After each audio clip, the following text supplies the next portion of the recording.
اس دور میں تو یہ بہت دہرایا جاتا ہے نا، ایک طرف دشمن ہے جو کہتے ہیں کہ اسلام میں پولیگامی ہے، کئی عورتوں کی اجازت ہے، دوسری طرف یہ ہمارے عیاش لوگ ہیں جو کہتے ہیں سرے سے چھٹی ہونی چاہیے، جو جی چاہے کریں۔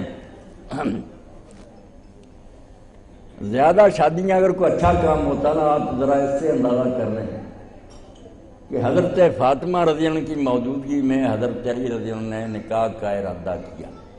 ابو جہل جو سردار تھا وہ کافر مرا، مگر اکرمہ تو مسلمان ہو گئے تھے، اس کی بہن تھی اکرمہ کی ابو جہل کی بیٹی، وہ مسلمان ہو گئی تھی، وہ بنو مخزوم بھی راضی ہو گئے، حضرت علی کا بھی ارادہ ہو گیا۔ حضرت فاطمہ کو جب یہ سنگن ملی، انہوں نے جا کے رسول اللہ سے ذکر کیا کہ آپ کو اپنی بچیوں کی کوئی فکر ہی نہیں، علی نکاح دوسرا کرنا چاہتا۔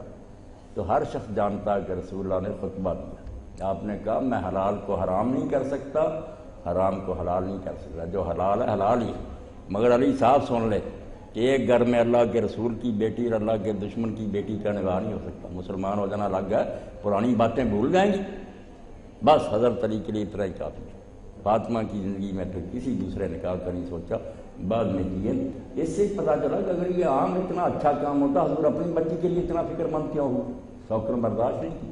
تو یہ لوگوں نے دین کو بدنام کر دیا کہ بس نکاح کرتے جاؤ، اور ایک آیت کا غلط استعمال کر دیا کہ سورہ نساء میں آتا ہے کہ 2 بیویاں کرو، 3 کرو، وہ تو کنڈیشنل ہے، اس کے ساتھ شرط ہے پہلے، کھلی چھٹی نہیں۔ پہلے اللہ نے کہا فَإِنْ خِفْتُمْ أَلَّا تُقْسِطُوا فِي الْيَتَامَىٰ، کہ یہ جو میدان عہد میں 70 شہید ہو گئے، ان کی بیوائیں رہ گئی ہیں، یتیم رہ گئے ہیں، اگر ان یتیموں کا ویسے مسئلہ نہیں حل ہوتا تو ان کی ماؤں سے 2 3 سے نکاح کر لو، ان کے ساتھ ہی یتیم بچے آ جائیں گے، ان کی پرورش کا سامان ہو جائے، کفالت کا اللہ نے بندوبست کے صاف فکر آئیے۔ یہ نہیں کہ نکاح کرو کھلی چھٹی وہاں، کہ اگر یتیموں کے ساتھ ویسے نہیں تم انصاف کر سکتے کہ یہ ہمارے کیا لگتے تھے، ان کی ماؤں سے نکاح کرو۔ یہ 70 شہید ہوئے تھے میدان عہد میں، ان کے یتیم بچے اور بیوائیں، ان کا وقتی حال تھا۔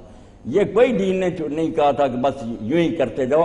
کر کے لوگوں نے خود بھی لعنت سمیٹی اور اسلام کو بدنام کیا، ساری دنیا دعائی دے رہی۔ حضور نے اپنی بچی کے بارے میں یہ حدیث دیکھ رہے ہیں مسلم بخاری، خود کہا نہیں علی، یہ سوال ہی نہیں پیدا ہوتا کہ فاطمہ کی موجودگی میں تم دوسرا نکاح کرو۔ یہ پوچھیں جو جی سٹا ہو۔ اسلام صحیح شکل میں اگر سمجھ میں آ جائے نا اور آدمی اس کو پڑھ لے تو کوئی اعتراض اس پر نہیں کر سکتا۔ اس سے زیادہ حکیمانہ نظام کون ہے؟